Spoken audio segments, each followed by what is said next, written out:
আজকের আমরা এই ভিডিওতে একটা এমন বিষয় নিয়ে শুনবো যে বিষয়টা নিয়ে আমরা প্রায় প্রত্যেকেই একটু আধটু আলোচনা করেই থাকি। যেমন হয়তো পরিবারের মধ্যে কিংবা বাকিদের সাথে নানান রকমভাবে হোক না কেন, তা হলো নেশা। এই নেশা নিয়ে দেখবেন বেশিরভাগ ক্ষেত্রেই একটা এমনই পরিবেশ দেখা যায় যে ক্ষেত্রে মানুষ কিন্তু তার জীবনটাকে স্বাভাবিকভাবে এগিয়ে নিয়ে যেতে পারে না। এই নেশা একটা এমনই জিনিস, আর এই নেশা জীবনটাকে আবার ক্ষয়ও করে দেয়, তাই না? বাস্তবে এই কথাগুলি আজকে যেগুলো আমরা শুনবো সেগুলি কিন্তু শ্রী শ্রী ঠাকুরের বলা। আলোচনা শুরুর প্রথমেই তাই আমি আপনাদের এটা বলেই রাখছি, এ কথাগুলি শ্রী শ্রী ঠাকুরের এবং পরম পূজ্যপাদ শ্রী শ্রী আচার্যদেবের বলা। তাই কথাগুলিকে মন দিয়ে কিন্তু আমাদের শোনা লাগবে যে নেশা বলতে কি বোঝায় আর নেশাটা মানুষে কেন করে, তাই না? আমরা নেশা দেখবেন কখন মানুষ করে থাকে, যদি কারণের দিকে যদি লক্ষ্য করি, ভারতবর্ষের বেশিরভাগ ক্ষেত্রেই নেশাগ্রস্ত যারা মানুষরা আছে অধিকাংশটাই হলো যারা ডিপ্রেসড, অর্থাৎ যারা অবসাদগ্রস্ত, যাদের জীবনে দুঃখ ভরে ভরে হয়তো আছে, যেটাকে সে লাঘব করতে পারছে না, যেটাকে সে আর সহ্য হয়তো করতে পারছে না, যেটাকে হয়তো সে টেনে নিতে পারছে না, সেইগুলিকে ভোলানোর জন্যই দেখবেন মানুষ কিন্তু নেশা করে। আর নেশা বলতে আমরা শব্দটাতেই বুঝতে পারছি যে কি করে থাকে, সেটাকে বিশেষভাবে আলাদা কিছু বলার নেই। আর আমি এইখানে বলতেও চাইছি না, তার কারণ ওটা ইউটিউবের একটা কমিউনিটি গাইডলাইন্সেরও একটা বলতে পারেন এগেনস্টে হয়ে যাবে। তাই সেটা যাতে না হয় আমি সেই কারণে সেই শব্দটাকে উচ্চারণ করছি না, যতটা পারবো অ্যাভয়েড করার চেষ্টা করব।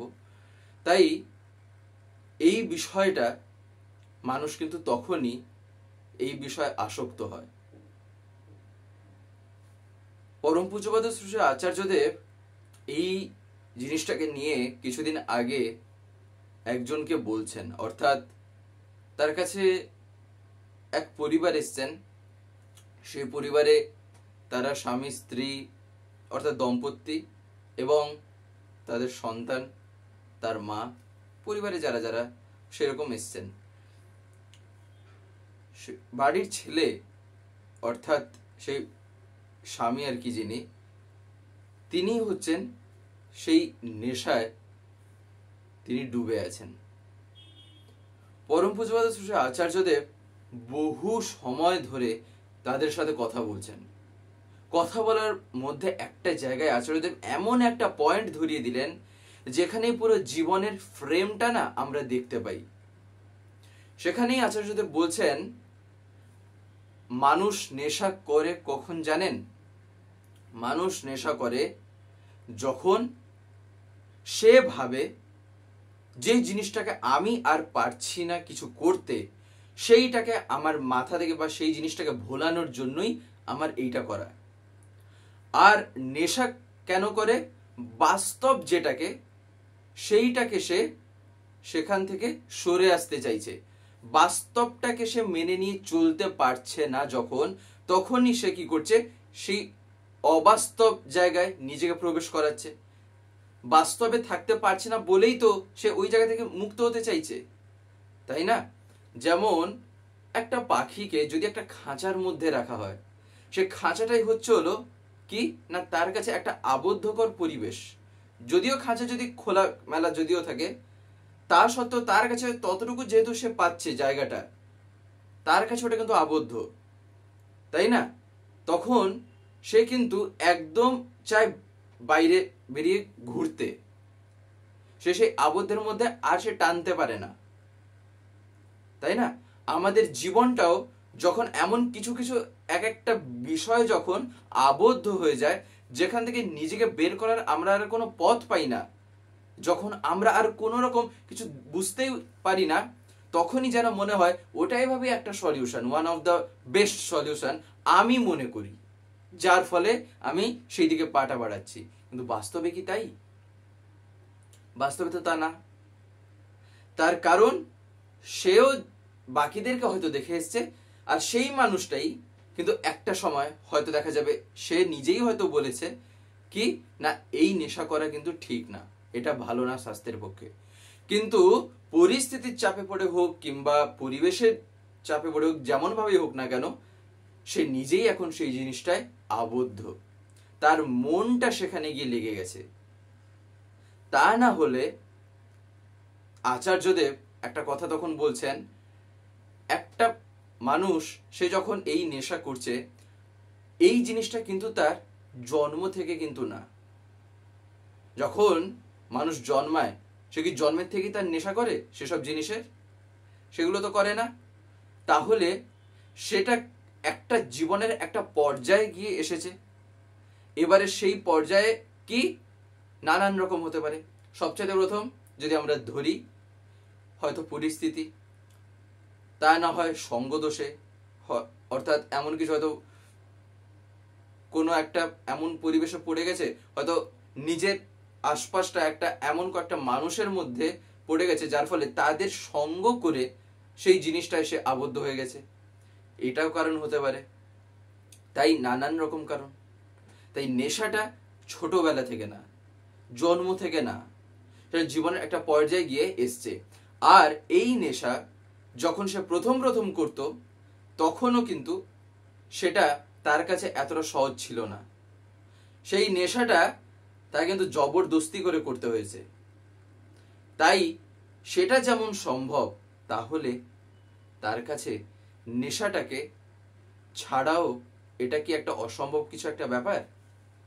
নিজের ভাবা লাগে। যদিও এই কথাগুলি কিন্তু খুবই ভেবেচিন্তে, পরিবেশ পরিস্থিতি বুঝে, যাকে বলছি তার ক্ষেত্রে দেখে এগুলো কিন্তু বলা লাগে। তার কারণ এমনকি আরেকটা দিকও লক্ষ্য রাখা লাগে।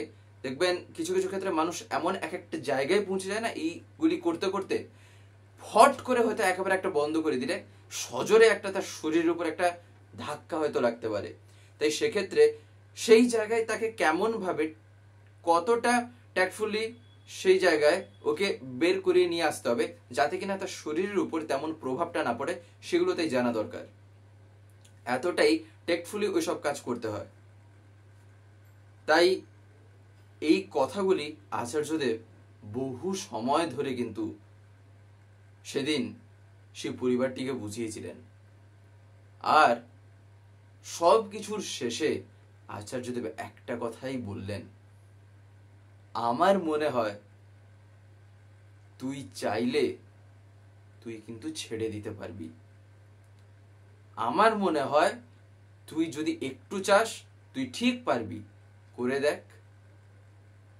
এটা হলো সেই মনোবল যেটা মাথা ঠুকলেও হয়তো আমি আর 10টা জায়গা থেকে পাচ্ছি না।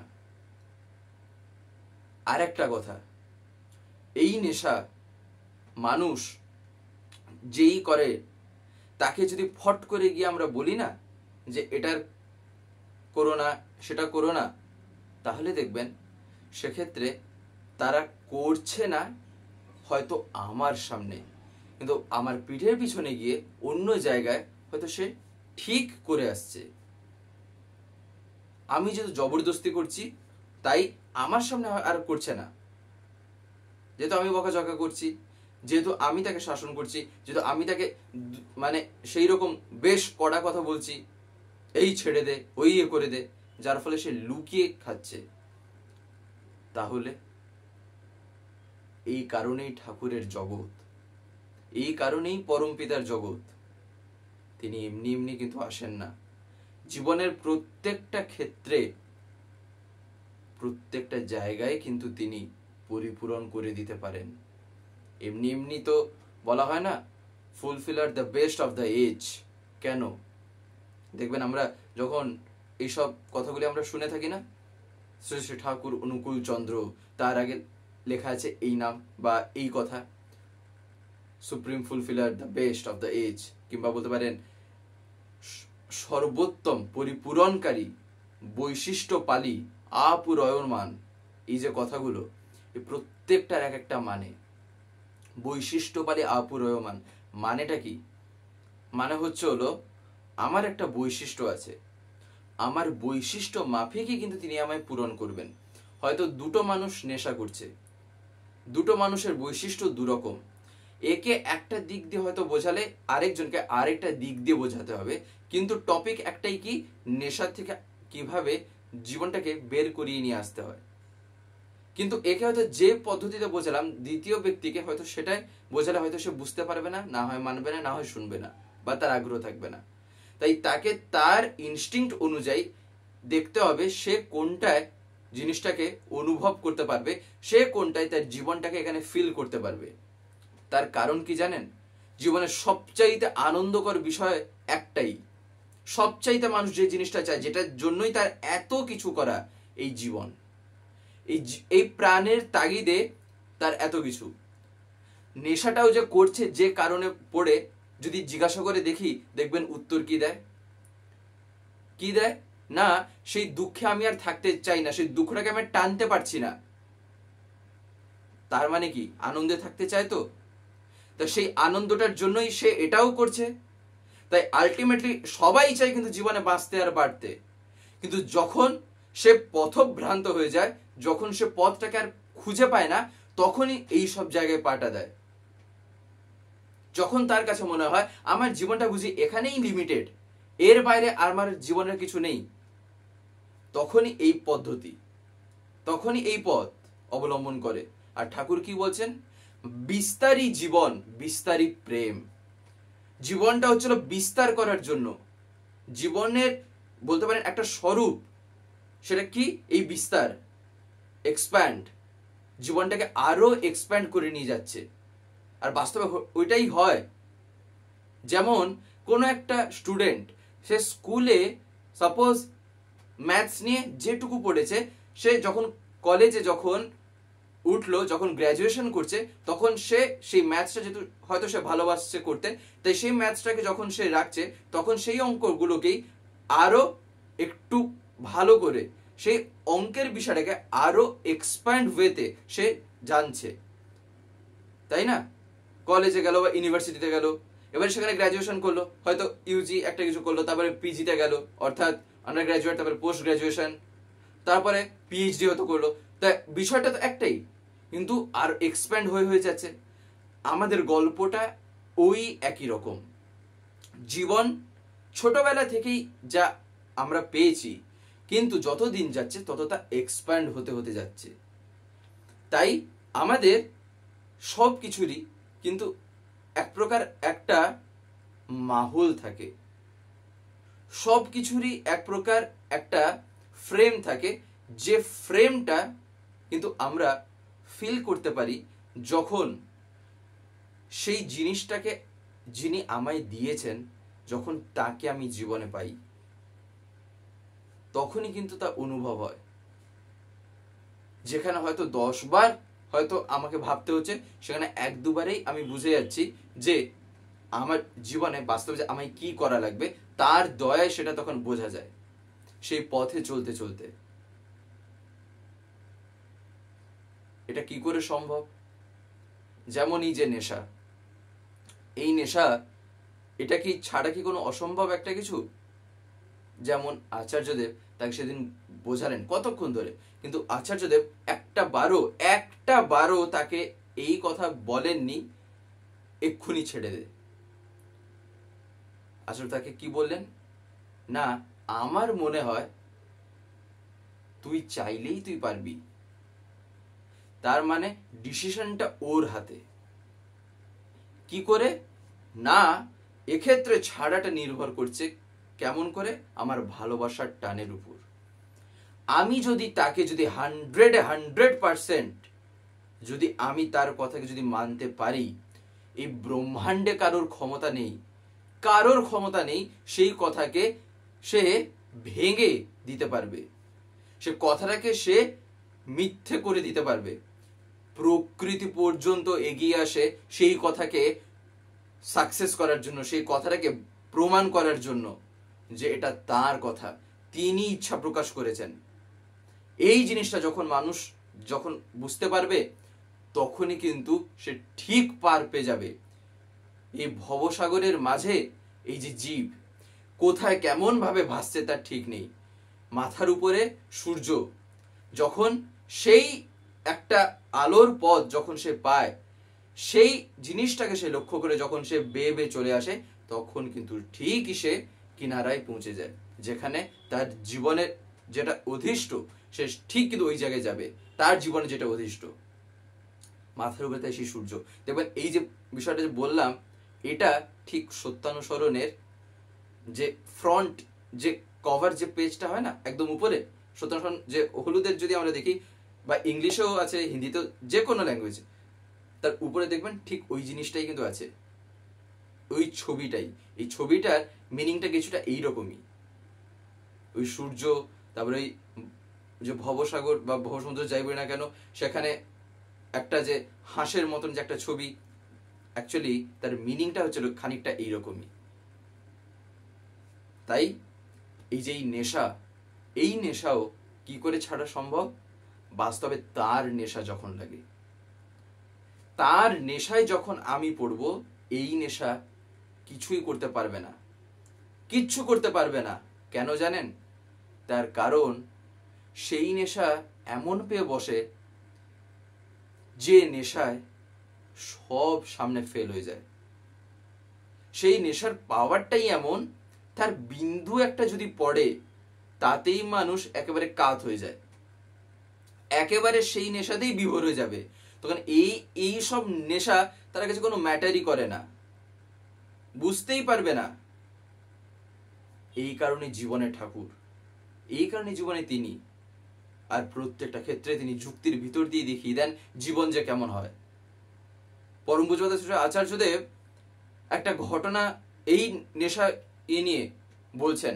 একবার একটি ছেলে, সে এই নেশার জন্যই তার এমন ক্ষতি হচ্ছে, কিন্তু সে প্রথমে কিন্তু বুঝতেই পারছে না যে তার কি হচ্ছে। এই নেশার চক্করেই তার স্ত্রী তাকে ছেড়ে দিয়ে চলে গেল, তার সন্তান, তার পরিবার একদম ছারখারিয়ে হয়ে গেল, তার যে চাকরি ছিল সেটাও গেল, সব কিছু তার জীবন থেকে চলে গেছে।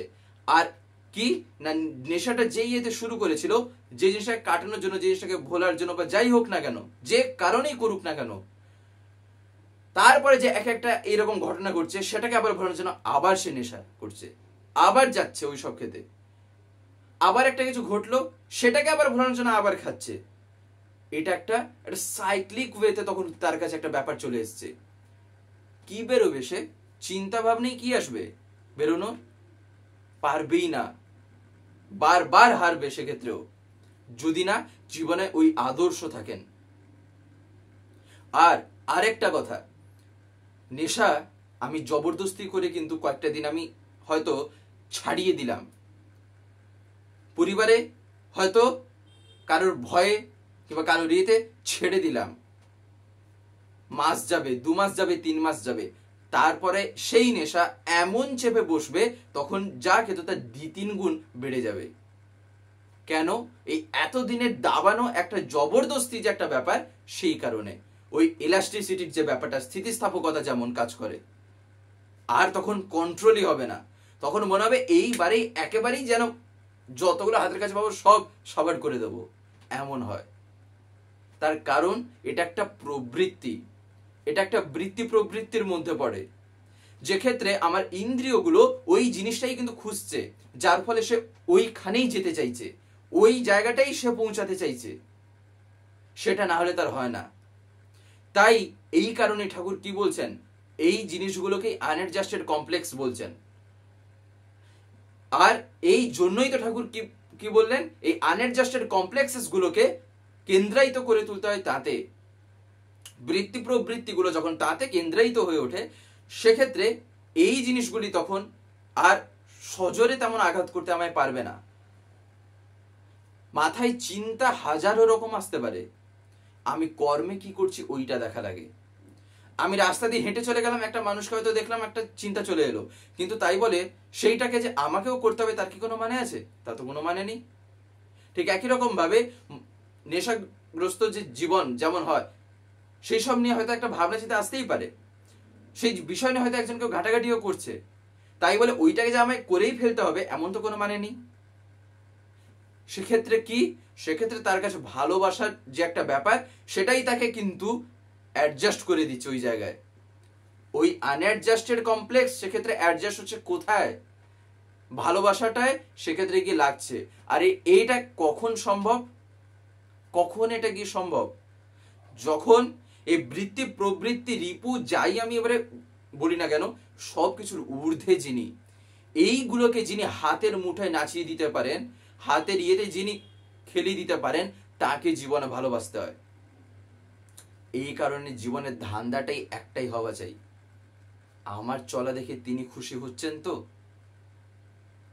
আমার কথা বলা দেখে তিনি খুশি হচ্ছেন তো, আমার জীবনের সবটুকুতে তিনি কতটুকু প্রীত, তিনি কতটুকু খুশি, তিনি কতটুকু বুক চেতিয়ে বলবেন যে এই হচ্ছিল আমার সন্তান।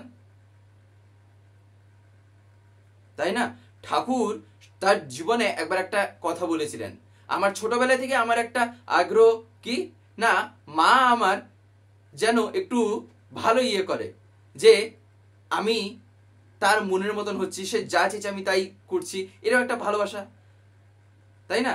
এটাও দেখবেন বাচ্চাদের মধ্যে, আমাদের প্রত্যেকের মধ্যে ইয়ে হয় যে আমার মা আমার বাবা একটু যেন এই ব্যাপারে তিনিও যাতে একটু ভালো মন্দ যে একটা ব্যাপার, তিনি যাতে একটু ভালোই কিছু বলুন, সেটা আমি শুনবো, যে তিনি যে গর্ব করছেন, তিনি যে ভালো এতটা ইয়ে করেছেন, তিনি জীবনে সেক্ষেত্রে কি না আমাকে যে তিনি এত কষ্ট করে যে বড় করেছেন, এত যাই করেছেন, সেটাতে তিনি এতটা আনন্দিত। আমি তার যে প্রত্যেকটা কথা আমি জীবনে যতটুকু আমি পারছি চেষ্টা করে মানতে চলছি, এই যা কিছু। তো ঠাকুরও একবার এই কথা একদিন বলেছিলেন যে আমারও মাঝে মাঝে ইচ্ছে জাগতো যে আমার মাও যেন গর্ব করে বলে যে অনুকূল অর্থাৎ মানে ঠাকুর এ হচ্ছিল যে কেমন, তাতে আমার মা যে কতটা খুশি হয় আমি সেইটা আমি শুধু একটু শুনতে চাই। তাহলে এই জিনিসটা কি আমার মধ্যে আছে? আমাকে দেখে আমার আচার্যদেব খুশি হচ্ছেন, পরম পূজ্যপাদ আচার্যদেব কি আমাকে দেখে খুশি হচ্ছেন? পরম পূজ্যপাদ অবিন্দা তিনি কি আমাকে দেখে খুশি হচ্ছেন? আর আমার মধ্যে হাজারো বদগুণ কিন্তু থাকতে পারে, এই যে নেশা টেশা এইসব, এগুলো তেমন কিছুই না। এইসব ব্যাপার যারা ইয়ে করেন না, তাদের যখন আলোচনা করা লাগে ঠাকুরের কথা, তাদের কাছে এমন ভাবে বলতে হয় যাতে তারা জীবনে প্রেরণা পান।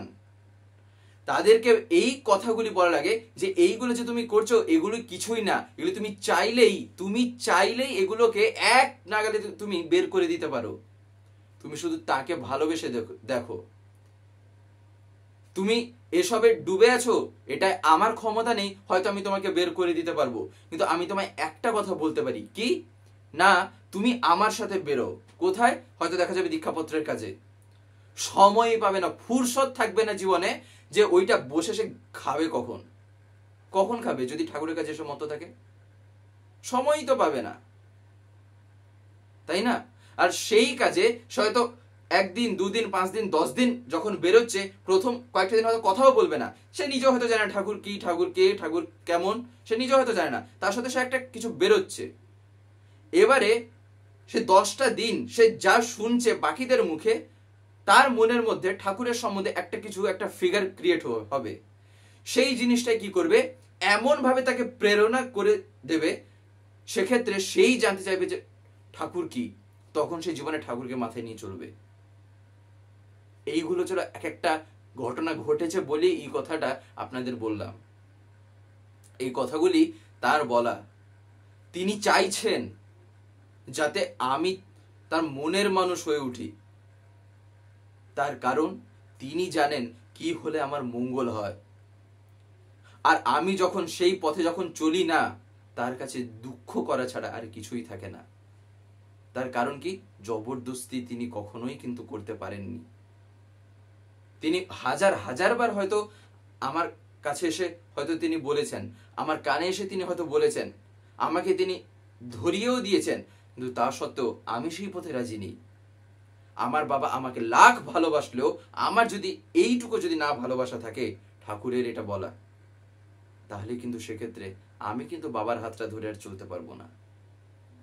তাই তার হাত ধরে চলতে হলে, অর্থাৎ তার মনের মতন হতে হলে, তার কথায় কিন্তু আমাকে রাজি থাকতে হবে, তাই না? সত্যনারায়ণ শরণী ঠাকুর কি বলছেন? তোমার ইচ্ছাই মঙ্গল, আমি জানি না কিসে আমার মঙ্গল হবে। একটা আছে না, তোমার ইচ্ছাই আমার ভিতরে পূর্ণ হোক, আর এটার জন্য যেন আমি রাজি থাকি, সদা সর্বদা আমি প্রস্তুত, তুমি যা চাইছো তাই হবে, তোমার প্রত্যেকটা ইচ্ছাতেই আমি রাজি, আমার জীবনটাকে তুমি দয়া করে তুমি তোমার মতন করে চালিত করে নাও, আমি তো যন্ত্র, তুমি তো যন্ত্রী, তুমি জীবন দিয়েছো, এই জীবনের মালিক তুমি, এই জীবনটাকে তুমি তোমার কাজের জন্য দিয়েছো, আমি কি এটাকে নিজের মতন করে কন্ট্রোল করব? আর নিজেই যখন মাথা ঢুকিয়েছি তখনই গিয়ে অ্যাক্সিডেন্টটা হয়েছে, তখনই জীবনে নানান রকম ধাক্কা খেয়েছি, নানান রকম জায়গায় বেঘরে পড়েছি। আর জীবনে বেঘরে পড়া আর জীবনে বাধাপ্রাপ্ত হওয়া, বাধা আসা, দুটো কিন্তু এক কথা না। বাধাকে বাধ্য করে জীবনে অতিক্রম করে চলতে হয়, কিন্তু জেনে শুনে বেঘরে পা দেওয়াটা সেটা কিন্তু বোকামির পরিচয়। কেন? ওই তাকে আমি জীবনে মানিনি, যার জন্য আমার জীবন, সেই বাবাকে আমি ভুলে গেছি, যার জন্য আমি এই পৃথিবীতে এসেছি, তাই না? যিনি আমাকে জন্ম দিয়েছেন সেই পিতামাতাকে যদি আমি ভুলে যাই, তারই যদি আমি কিছু না করলাম, তাহলে আমি কত বড় যে একটা অকৃতজ্ঞ সেটা ভাবা যায়? তাই তাকে ভালোবাসা লাগে, তিনি সব পথ ধরিয়ে দেন। তাই এই নেশা টেশা এসব কিছুই না, তার নামের নেশা যদি একবার কারোর পড়েছে না, সেই ডোজ যদি একবার লেগেছে, সেটা এমন তাকে পায়ে পায়ে পায়ে পায়ে করে ঘোরাবে, সবকিছু ছিটকে একেবারে বেরিয়ে যাবে। জীবনে তখন একটাই জিনিস পড়ে থাকবে, একটাই কথাই, সেই কেন্দ্রে ওই যা থাকবে, তাই জীবনের কেন্দ্রে যেটা আছে তার তখন আসল জায়গাটা সে তখন আবার পেয়ে যাবে, সেই খুঁটিটা পাবে যেটাকে ধরে জীবনে সে দাঁড়াবে, সেই আদর্শ, তাই না? তো যাই হোক, আজকের এই ভিডিওটা এবার আমি এখানেই শেষ করবো। শেষ করার আগে আপনাদের কাছে একটি কথাই বলবো, যদি আজকের এই ভিডিওটি আপনাদের ভালো লেগে থাকে তাহলে একটি লাইক করে দেবেন, সবার ভিতর শেয়ার করে দেবেন, কেমন লাগলো নিচে একটি কমেন্টে লিখে জানাবেন। আর যদি চ্যানেলটিকে এখনো সাবস্ক্রাইব করে না থাকেন তাহলে অতি অবশ্যই চ্যানেলটিকে সাবস্ক্রাইব করে পাশে বেল আইকন প্রেস করে অল করে রাখতে একেবারেই ভুলবেন না, আরো এরকম বিভিন্ন নতুন এবং ইন্টারেস্টিং ভিডিও সবার আগে পাওয়ার জন্য। জয় গুরু, বন্দে পুরুষোত্তম।